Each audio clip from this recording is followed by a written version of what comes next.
창세기 48장 8절부터 22절까지입니다. 이스라엘이 요셉의 아들들을 보고 가로되 이들은 누구냐?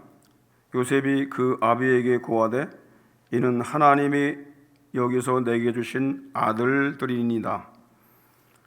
아비가 가로되 그들을 이끌어 내 앞으로 나오라. 내가 그들에게 축복하리라. 이스라엘의 눈이 나이로 인하여 어두워서 보지 못하더라. 요셉이 두 아들을 이끌어 아비 앞으로 나아가니 이스라엘이 그들에게 입맞추고 그들을 안고 요셉에게 이르되 내가 네 얼굴을 보리라고는 뜻하지 못하였더니 하나님이 내게 네 소상까지 보이셨도다. 요셉이 아비 무릎 사이에서 두 아들을 물리고 땅에 엎드려 절하고 우스로는 에브라임을 이스라엘의 좌수를 향하게 하고 좌수로는 므낫세를 이스라엘의 우수를 향하게 하고 이끌어 그에게 가까이 나아가매 이스라엘이 우수를 펴서 차자 에브라임의 머리에 얹고 좌수를 펴서 므낫세의 머리에 얹으니 므낫세는 장자라도 팔을 어긋맞겨 얹었더라. 그가 요셉을 위하여 축복하여 가로되 내 조부 아브라함과 아버지 이삭의 섬기던 하나님, 나의 남으로부터 지금까지 나를 기르신 하나님, 나를 모든 환난에서 건지신 사자께서 이 아이에게 복을 주시오며 이들로 내 이름과 내 조부 아브라함과 아버지 이삭의 이름으로 칭하게 하옵시며 이들로 세상에서 번식되게 하시기를 원하나이다. 요셉이 그 아비가 우수를 에브라임의 머리에 얹은 것을 보고 기뻐 아니하여 아비의 손을 들어 에브라임의 머리에서 므낫세의 머리로 옮기고자 하여 그 아비에게 이르되 아버지여 그리 마옵소서. 이는 장자니 우수를 그 머리에 얹으소서. 아비가 허락지 아니하여 가로되 나도 안다. 내 아들아 나도 안다. 그도 한 족속이 되며 그도 크게 되려니와 그 아우가 그보다 큰 자가 되고 그 자손이 여러 민족을 이루리라 하고 그날에 그들에게 축복하여 가로되 이스라엘 족속이 너로 축복하기를 하나님이 너로 에브라임 같고 므낫세 같게 하시리라 하리라 하여 에브라임을 므낫세보다 앞세웠더라.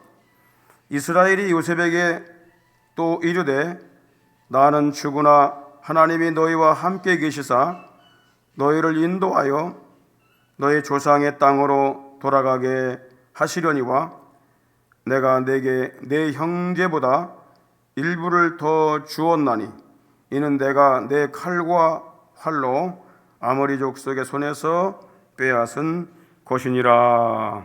아멘. 요셉이 애굽에서 두 아들을 낳았습니다. 에브라임과 므낫세입니다.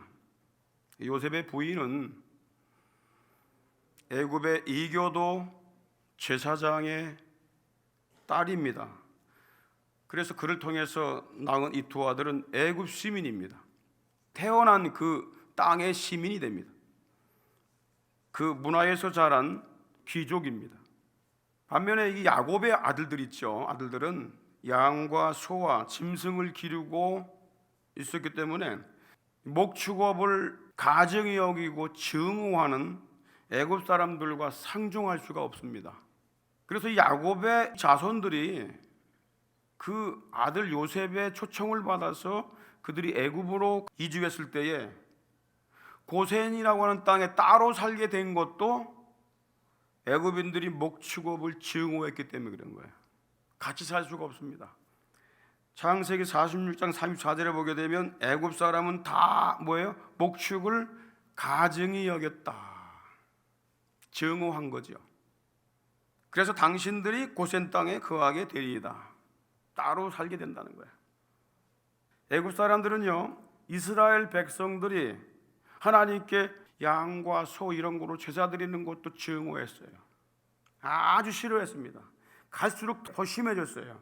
모세 시대에는요, 출애굽기 8장 26절에 보니까 우리가 하나님께 희생자 드리는 것을 애굽 사람들이 미워하는 바이문즉, 우리가 만일 애굽 사람들의 앞에서 이 제사를 드리게 되면 그들이 그것을 미워하여 돌로 우리를 치지 않겠습니까? 그러니까 하나님께 제사 드리는 걸 아주 증오하는 민족이 된 거예요. 그래서 애굽 사람들은 이스라엘 사람들과 음식도 같이 안 먹었어. 한 식당에서 같이 음식을 먹을 수가 없어요. 한 장소에서. 왜냐하면 먹으면 부정을 탄다, 그렇게 여겼어요. 창세기 43장 32절에 애굽 사람은 히브리 사람과 같이 먹으면 부정을 입음이라.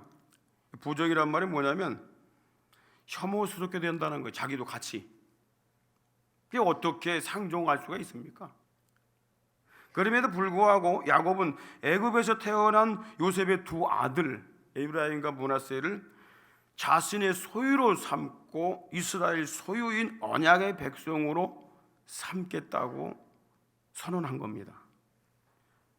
요셉은 이 아버지의 요구를 받아들이기가 참으로 난감했습니다. 왜냐하면 자신의 두 아들은 애굽에서 태어난 애굽 시민이었어요. 그리고 이방인 제사장의 딸인 부인으로부터 출생했어요. 이방 종교의 제사장인 장인의 반대가 있을 것이기 때문입니다. 그런데 요셉은 이 국적과 문화적 장벽과 자녀를 출세시키고자 하는 정치적 욕망을 다 버리고 극복을 하고 자신의 두 아들을 아버지 야곱의 양자로 입양하는 결단을 내립니다. 이 말씀은 하나님께 택함을 받지 못한 이방인들이 어떻게 하나님의 언약의 백성이 될 수 있는가를 보여주는 상당히 중요한 말씀입니다. 이스라엘 자손들과 하나 될 수 없었던 요셉의 두 아들들이 국적과 신분의 격차와 종교적 장애물이 있음에도 불구하고 언약의 자손으로 입양될 수 있었던 이유가 무엇인가라는 거예요. 그 첫 번째가 뭐냐면 요셉이 애굽에서 낳은 자신의 두 아들을 하나님이 내게 주셨다라는 이 사실을 인정했기 때문에 그런 거예요. 자기가 애굽의 이방인의 제사장의 딸과 결혼을 해서 애를 낳았지만은 애굽 땅에서 낳았지만은 그 자녀를 주신 분이 누구냐면 하나님이시라는 것을 고백을 합니다. 눈이 어두운 야곱이 요셉의 두 아들이 어른어른 보이는 걸 보고 이들이 누구냐고 물었을 때에 요셉이 이렇게 대답을 합니다. 9절에 보십시오. 요셉이 그 아버지에게 이르되 이는 하나님이 내게 주신 아들입니다. 이게 요셉의 고백입니다.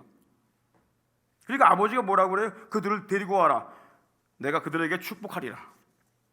요셉은 자신의 두 아들이 애굽 이방 종교의 제사장의 딸이 낳았음에도 불구하고 애굽 땅에서 낳았음에도 불구하고 하나님이 내게 주신 아들이라고 분명히 고백을 합니다.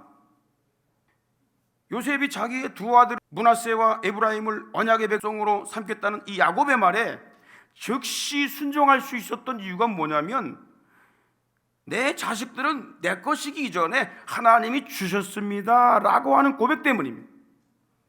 그래서 출생하는 순간부터 요셉이 그 아들 이름을 뭐라고 줬어요? 장자 이름을 므낫세라고 지은 거예요. 하나님이 고난을 잊게 하셨다, 그 뜻입니다.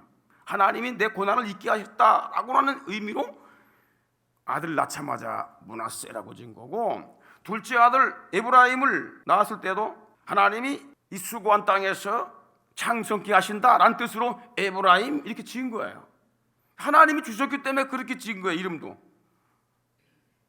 어떤 나라에서 태어나든지 어떤 부모로부터 어느 시대에 태어나든지 간에 땅에서 태어난 모든 자녀들을, 모든 백성들은 다 하나님이 주셨음을 우리가 알아야 됩니다.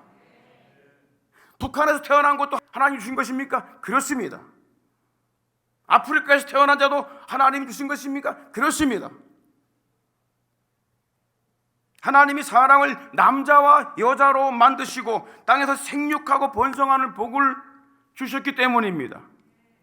그러니까 동성애나 양성애 이런 거 안 되는 거죠. 하나님의 창조 원리를 완전히 깨버리는 것입니다.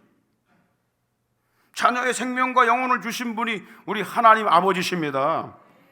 첫사람 아담과 하와가 동침하여 자식을 낳고 첫 고백이 뭔지 아십니까? 창세기 4장 1절에 보니까 아담이 그 아내 하와와 동침함에 하와가 임신하여 가인을 낳고, 가인 성품이 별로 안 좋았어요.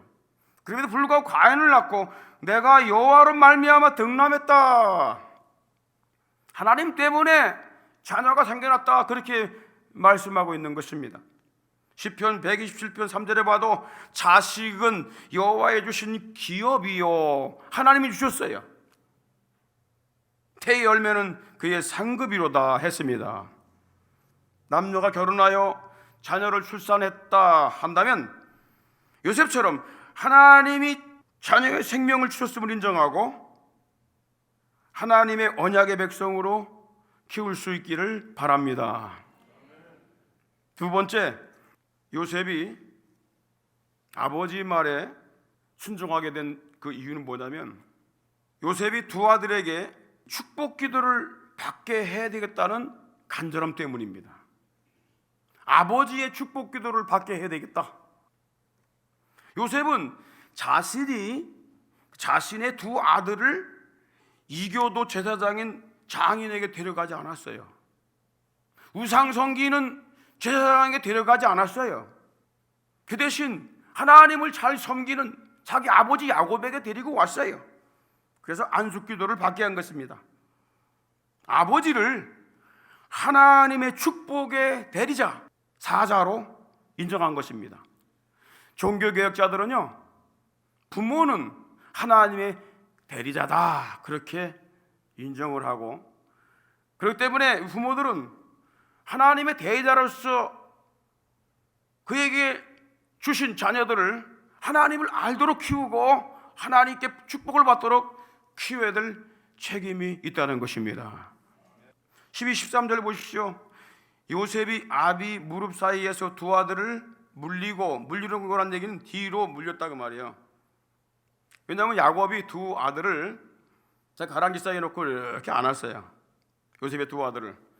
그러다가 요셉이 그들을 뒤로 물린 겁니다. 물리고 요셉이 땅에 엎드려 절을 합니다, 아버지에게.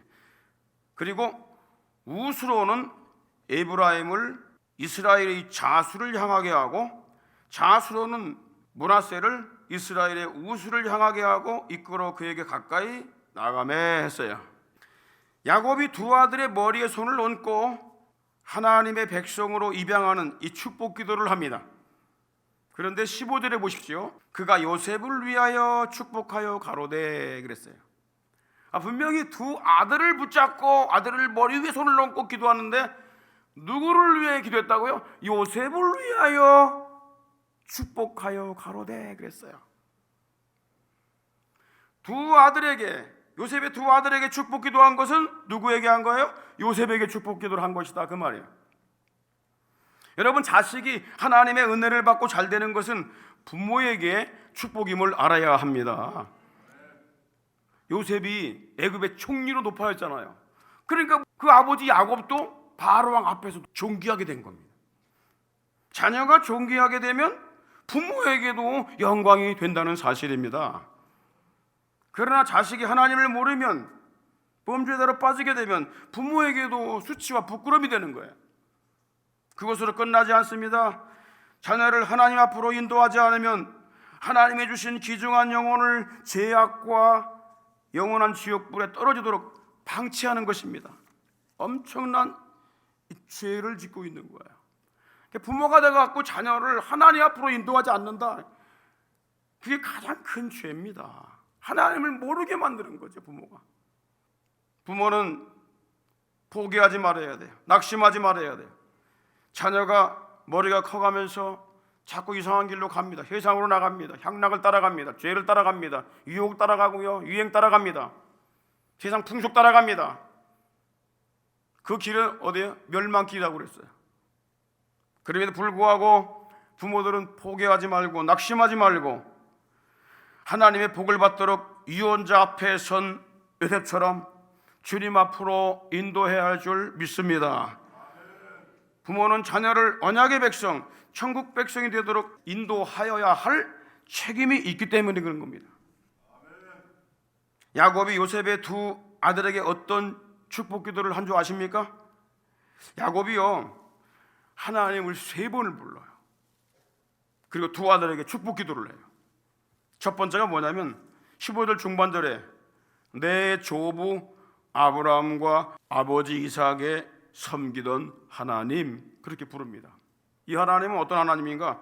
아버지 하나님이십니다. 신약시대로 말하면 조상 때부터 섬겨오던 성부 하나님, 여호와 아버지 하나님이십니다. 두 번째는요, 15절 하반절에 보니까 나의 나무로부터 지금까지 나를 기르신 하나님이라고 부릅니다. 이분은 누구십니까? 성령 하나님이십니다. 성령 하나님께서 야곱의 출생 때부터 죽음에 이르는 이 순간까지 기르시고 인도하셨다는 말입니다. 성령 하나님은 세상 끝날까지 하나님의 언약의 백성들과 함께 하시며 하나님의 자녀라고 보증하시고 인도하시는 거룩하신 하나님의 영이십니다. 세 번째는 16절 상반절에 보니까 나를 모든 환난에서 건져내신 사자께서, 이렇게 부릅니다. 나를 모든 환난 가운데서, 어려움 가운데서, 재앙 가운데서, 외로움 속에서, 고독 속에서 건져내신 분이 사자라는 거예요. 하나님의 사자 누굴까요? 그분이 바로 야곱을 위기 때마다 건져주신 예수 그리스도십니다. 야곱이 형을 피해 도망갈 때 루스에서 그를 만나주신 분이 바로 성자 예수 그리스도시고요, 그 야복강에서 씨름할 때에 야곱으로 하여금 승리의 길로 이끌겠다고 그의 이름을 이스라엘로 바꿔주신 분도 바로 성자 그리스도이십니다. 야곱은 요셉의 두 아들에게 삼위일체 하나님의 이름으로 축복 기도를 한 것입니다. 대단히 중요한 것입니다. 축복 기도 내용이 뭘까요? 두 가지입니다. 첫째는 하나님, 이 요셉의 두 아들을, 손자를 언약의 자손으로 삼아 주십시오 라는 간구입니다. 16절 중반절에 보십시오. 이들로 내 이름과 내 조부 아브라함과 아버지 이삭의 이름으로 칭하게 하옵시며 그랬어요. 조부가 누굽니까? 할아버지 이름으로 칭하게 하옵시며, 내 이름과 야곱의 이름과 내 조부 아브라함의 이름, 내 아버지 이삭의 이름으로 일컬음 받게 해달라고 선포해 주십시오 라는 뜻입니다. 이 칭하게 하옵시며 라는 이 단어가요, 카라라는 말인데 부르다, 선포하다 그 뜻이에요. 하나님, 이들을 하나님께서 하나님의 백성임을 선포해 주십시오 라는 기도를 한 거예요. 애굽 땅에서 출생한 요셉의 두 아들을 성부, 성자, 성령 삼위일체 하나님을 섬기는 아브라함과 이삭과 야곱의 이름으로 일컬음 받는 언약의 자녀가 되게 해달라는 축복 기도입니다. 두 번째 축복이 뭐냐면 이 두 아들로 하여금 세상에서 번성케 해달라는 간구를 한 것입니다. 16절 하반절에 보십시오. 이들로 세상에서 번식되게 하시기를 원하나이다. 이 땅에서 번성하는 자녀들이 되게 해달라고 축복 기도를 한 것입니다. 이 땅은요, 하나님의 백성들로 번성할 수 있는 유일한 곳입니다. 목성이나 금성에서 하나님의 자녀들로 번성할 수 없습니다. 달에서도 번성할 수 없습니다. 오직 모든 사람이 살기에 어마어마한 것들이 다 준비된 이 땅입니다. 하나님 나라에서도 번성이 안 됩니다. 왜? 그 나라에는 출산도 없고 결혼도 없고 남녀가 없기 때문입니다. 그 하나님께서 우주를 만드시고 지구를 만드시고 여기다 사람이 필요한 수십만 가지의 조건을 다 갖춰 놓으셨어요. 왜요? 하나님의 백성들로 번성케 되는 복을 받게 하시려고. 여러분, 그렇다면 이방 나라 백성들이 어떻게 하나님의 백성이 될 수 있을까요? 땅에서 태어난 그 자녀들이 어떻게 하나님의 백성이 될 수 있을까요? 언약의 부모로부터 태어났다고, 하나님 믿는 부모로부터 태어났다고 저절로 하나님 백성이 될 수 있을까요? 언약의 땅에 태어났다고 저절로 하나님 백성이 될 수 있을까요? 그렇다면 가나안 땅이 하나님의 언약의 땅인데 가나안 땅에 있는 7 족속이 하나님 백성입니까? 하나님 믿는 요셉의 자녀라고 해서 저절로 하나님의 백성이 되는 것이 아닌 것처럼 하나님이 생명을 주신 자녀라 할지라도 삼위일체 하나님으로 일컬음 받으려면 거듭나야 하는 것입니다. 삼위일체 하나님 이름으로 거듭나야 하나님의 자녀로 출생이 되는 것입니다. 땅에서 출생한 사람들은 하나님이 그 생명을 보냈다 할지라도, 믿는 부모의 자녀로 출생했다 할지라도 삼위일체 하나님 이름으로 다시 태어나야 합니다. 육신으로 태어났다고 해서 하나님의 자녀가 되는 것이 아니고 위로부터, 하나님께로부터 영원히 거듭나야 하는 것입니다. 그러므로 요한복음 3장 3절에 보니까 사람이 거듭나지 아니하면 하나님 나라를 볼 수 없느니라. 여러분, 이 거듭난다라는 말이 무슨 뜻인지 아십니까? 안오된 이런 말인데 위로부터 태어난다 그 뜻이에요. 위로부터, 그걸 거듭난다고 지금 말을 한 겁니다. 순서적으로 보게 되면 땅에서 첫 번째 태어난 사람들은 위로부터 두 번째 태어나야 된다 그 말이에요. 5절에 봐도 사람이 물과 성령으로 나지 아니하면 하나님 나라에 들어갈 수 없느니라. 언약의 땅에서 출생하고 교회에서 출생하고 하나님 믿는 부모로부터 출생했다 할지라도 삼위일체 하나님 이름으로 다시 태어나지 않으면 하나님 볼 수도 없거니와 그 나라에 들어갈 수가 없다고 하는 것입니다.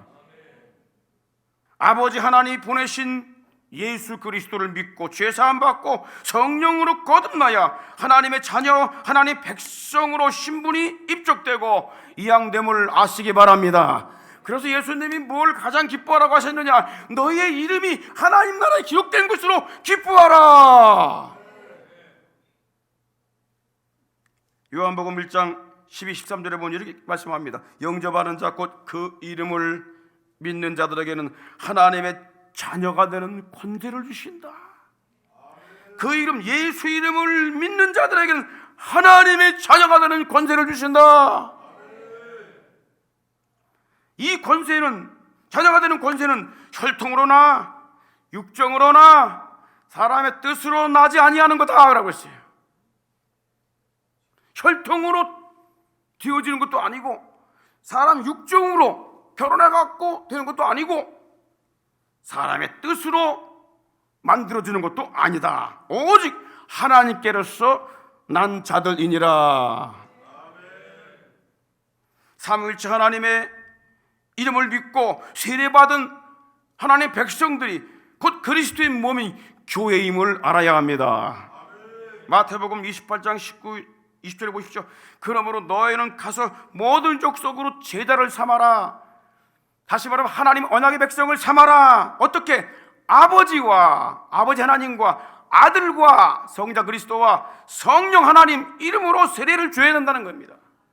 삼위일체 하나님 이름으로 신분이 바뀌는 것입니다. 할렐루야.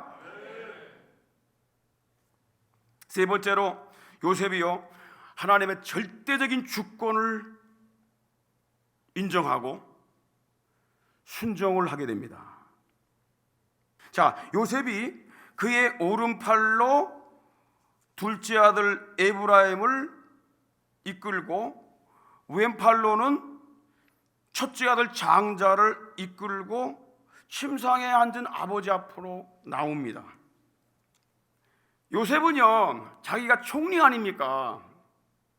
그럼 자기 두 아들을 갖다가 애굽에서 정치에 입문을 시키고 대를 이어서 출세하는 그 욕망이 왜 없었겠어요? 요셉도 사람인데 내가 총리니까 너 열심히 공부하고 열심히 배워서 내 뒤를 이어서 너도 높은 자리 차지하고 정치에 관여하거라, 그렇게 할 수도 있었습니다. 그런데 이 요셉은 그런 거를 다 뒤로 밀어버렸어요. 거기에 관심이 없었어요. 자긴 총리지만 관심이 없었어요. 어디에 관심이 있었느냐? 이 두 아들을 하나님의 대리자인 야곱에게 축복 기도를 받게 하는데 관심이 있었다고 하는 거예요. 하나님의 언약의 백성 되게 하는 것을 가장 큰 복으로 여긴 것입니다. 그래서 13절에 보십시오. 우스오는 에브라임을 이스라엘 좌수를 향하게 하고 좌수는 므낫세를 이스라엘의 우수를 향하게 하고 이끌어 그에게 가까이 나가매. 자, 좌수 우수, 우수 좌수 좀 헷갈리죠. 쉽게 말하면 야곱이가 아버지가 앞에 침상에 아주 힘든 몸을 가지고 거기에 앉아 있습니다. 축복기도를 해주려고. 근데 요셉이 자기 두 아들을 왼손으로는 장자 므낫세를 앞으로 내밀고 오른손으로는 이 차자 에브라임을 아버지 앞으로 서게 했어요. 왜 그러냐면 이 장자를 아버지가 볼 때에 오른손으로 축복하라고, 오른손으로 축복하고 차자를 왼손으로 축복하라고. 그러니까 장자를 앞세운 거죠. 먼저 오른손으로 장자를 축복해달라고. 자, 야곱의 오른손을 장자 므낫세의 머리에 얹어 축복기도를 받게 하고 야곱의 왼손을 차자 에브라임의 머리에 얹어 축복기도를 받도록 하기 위함이었습니다. 그런데 눈이 어두운 이 야곱이가 이렇게 축복기도를 해야 요셉이 원했던 대로 축복기도를 받는 것인데 갑작스럽게 이렇게 엑스자로 그냥 꽈가지고 십자로 만들어서 축복기도를 하게 된 것입니다. 14절에 보십시오. 이스라엘이 우수를 펴서 차자 에브라임의 머리에 얹고 좌수를 펴서 므낫세의 머리에 얹으니 므낫세는 장자라도 팔을 어긋맞겨 얹었더라 그랬어요. 마음이 불편합니다. 누가요? 요셉이. 기분이 안 좋아. 그래서 아버지의 오른손을 띄어가지고 장자 므낫세 머리에 얹게 하려고, 이렇게 받고 얹게 하려고 하면서 간청을 하지요. 18절에 보십시오. 그 아비에게 이르되 아버지여 그리 마옵소서. 이는 장자니 우수를 오른손을 그의 머리에 얹어 주십시오. 이렇게 요청을 한 겁니다. 그런데 야곱이 대답 보십시오. 야곱이 뭐라고 말합니까? 나도 안다, 나도 알아 하면서 그대로 축복기도를 강행합니다. 야곱이 여러분 무엇 때문에 차자를 장자보다 앞세워 오른손으로 축복기도를 한 것일까요? 그가 눈이 어두워서 장자와 차자를 구별하지 못해서 그렇게 한 것일까요? 아닙니다. 야곱의 육신의 눈은 어두웠어요. 그러나 영의 눈은 더 밝아졌어요. 하나님과 더 밀접한 관계를 가지고 하나님의 뜻을 이루기에 온전한 이 하나님의 사자가 되어 있었습니다. 그는 영적인 안목으로 차자를 장자보다 앞세워 축복기도를 했습니다. 이렇게 했던 두 가지 이유가 있습니다. 첫째는 왜 차자를 장자보다 앞세웠던 것일까? 요셉에게 갑절의 축복을 주기 위한 겁니다. 두 분깃을 주기 위한 거다 그 말이에요. 19절에 보십시오. 아비가 허락지 아니하여 가로되 나도 안다, 내 아들아 나도 안다. 그도 한 족속이 되며, 그가 누구냐면 므낫세 장자를 말합니다. 그도 한 족속이 되며 그도 크게 되려니와. 그 아우는 누구죠? 에브라임입니다. 아우가 그자보다 므낫세보다 큰 자가 되고 그 자손이 여러 민족을 이루리라 했다는 거죠. 큰아들 므낫세도 크게 한 족속이 될 것이지만 그 아우 에브라임이 그보다 큰 자가 되어서 여러 민족이 나오게 하겠다는 것입니다. 그러면서 이 축복 기도를 마친 야곱이 놀라운 선언을 합니다. 22절 보십시오. 사실은 이겁니다. 내가 네게 내 형제보다 일부분을 더 준 거야. 장자만 축복받게 되면은 그것으로 끝나지만은 차자를 축복한 것은 둘 다 축복한 것과 같은 거야. 야곱은 요셉의 두 아들에게도 가나안 땅을 기업으로 받게 될 것을 축복한 것입니다. 장자만 주는 것이 아니라 차자에게도 가나안 땅을 기업으로 주겠다는 거예요. 그래서 야곱이 다른 11명의 형제들보다 요셉에게 2배의 기업을 얻게 축복 기도를 한 것입니다. 세월이 흘러서 후에 야곱의 축복 기도한 대로 요셉의 아들 에브라임과 므낫세가 가나안 땅을 기업으로 분배받고 이스라엘의 12지파에 소속이 됩니다. 같이 포함이 됩니다. 그래서 에브라임 지파, 므낫세 지파가 된 거예요.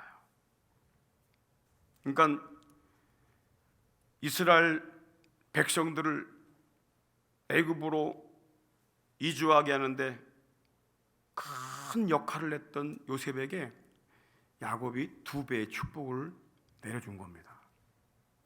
두 번째, 차자를 장자보다 앞세워 축복기도 한 이유가 뭐냐면 가장 중요한 내용인데, 구원은 하나님의 주권에 속해 있음을 보여주신 겁니다.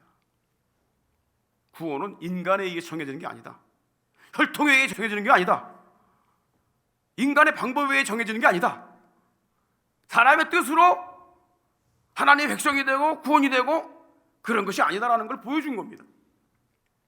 선택은 하나님의 절대적 주권에 속해 있다. 그러나 하나님이 사람을 택하시는 방법을 우리가 성경을 통해서 어느 정도 알 수가 있어요. 자, 야곱이 요셉의 둘째 아들을 장자보다 앞세운 이유는 두 아들에게 모두 축복을 주시기 위한 하나님의 계획이라고 제가 말씀드렸어요. 여러분, 장자로 태어난 특권이 뭡니까? 장자로 태어난 므낫세는 노력이 없어도 장자의 특권을 누리게 돼요. 아버지 재산을 저절로 상속받게 돼. 그리고 그가 형제들의 모든 책임자가 자연적으로 됩니다. 그냥 자기 노력으로 된 것이 아니야. 아무 노력하지 않아도 그냥 저절로 장자의 특권을 그냥 받는 거예요. 그러나 나중에 출생된 에브라임은 아무리 노력을 해도 장자가 될 수 없어요. 어떤 방법으로도 장자가 될 수 없어. 장자가 받는 것 같은 복을 받을 수가 없습니다. 한날 한시에 출생한 쌍둥이라도 몇 초 먼저 태어났다, 그 순서에 의해서 장자권과 상속권이 주어지는 겁니다. 이 장자권은요, 인간의 방법으로는 도무지 바꿀 수가 없어요. 만약 인간적인 방법으로 바꾼다면 야곱과 에서처럼 원수관계가 되고 말아요. 수십 년 동안 원수관계 됐잖아요. 그거 하나 바꾼 것 때문에. 야곱이가 에서하고 쌍둥이인데 에서가 형 아닙니까? 에서가 몇 분 먼저 출생했어. 근데 나이가 같죠. 하루 사이 차이 난 것도 아니야. 그냥 몇 초 차이 난 거야. 그런데 장자권이 누구에게 가요? 에서에게 간단 말이야. 그러니까 야곱이가 어떻게 했어요? 자기가 염소털로 변장을 하고 아버지를 속여서 어떻게 이 장자가 받을 축복 기도를 받고 가로채지 않습니까? 그때 어떻게 되죠? 도망자가 된 거예요. 20년 동안 도망자가 된 거예요. 인간의 방법으로는요 원수관계가 됩니다. 살 수가 없어요. 바꿀 수가 없습니다. 왕들이 가끔 바꾸는 경우가 있죠. 자기 아들 둘째가 똑똑하니까 저놈을 왕세해야 되겠다. 그럼 첫째가 가만히 있습니까? 그래서 전쟁이 일어나는 겁니다. 싸움이 일어나고. 인간의 방법은 안 됩니다. 그러나 이것을 바꿀 수 있는 길이 있음을 보여주신 것이 오늘 본문 말씀이에요. 성경에서 그걸 우리에게 보여주고 있습니다. 여러분, 아브라함의 첫 번째 아들이 누구죠? 이스마엘입니다. 그에게 모든 상속권이 다 내려가야 됩니다. 그런데 하나님은 누굴 택하시라고 그랬어요? 이삭을 택해라. 둘째 이삭을 택해라 그랬어요. 이삭을 언약의 상속자로 삼아라. 자, 하나님은 장자 에서를 택하지 않으시고 차자 야곱을 택하십니다. 언제부터? 어머니 뱃속에 쌍둥이 있을 때부터. 두 번째 나오는 자가 앞설 거야. 알려줍니다. 하나님은 요셉의 형들을 택하지 않으시고 네 번째 아들인 유다를 언약의 상속자로 세우셨고요, 11번째 아들 요셉을 장자로 택하십니다. 모세도 그랬고요. 하나님은 잘 믿고 있는 아론 택한 것이 아니에요. 차자 모세를 택합니다. 기드온도 그랬습니다. 다윗도 그랬습니다. 솔로몬도 그랬어요. 놀라운 게 뭔지 아십니까? 유다 지파로 맨 마지막에 맨 끝에 나오신 예수 그리스도, 그가 맨 뒤에 나왔지만 그를 하나님이 장자로 세우십니다. 하나님께 택함 받은 자들의 공통점이 있어요. 한결같이 연약한 자들이었다는 거예요. 하나님은 장자의 특권도 없고 자격도 없고 그런 연약한 자들로 하여금 장자가 받는 것과 같은 복을 받게 하시려고 그들을 택한 것입니다. 약한 자를 택하시는 하나님의 이 축복의 비밀을 안 야곱은 차자 에브라임을 앞세워 장자가 받는 축복을 받게 함으로써 두 아들 모두 복을 받게 한 것입니다. 한 가지 예를 들어 봅시다. 여러분, 에서가 야곱의 형이 아닙니까? 쌍둥이로 태어났는데 에서가 형이란 말이에요.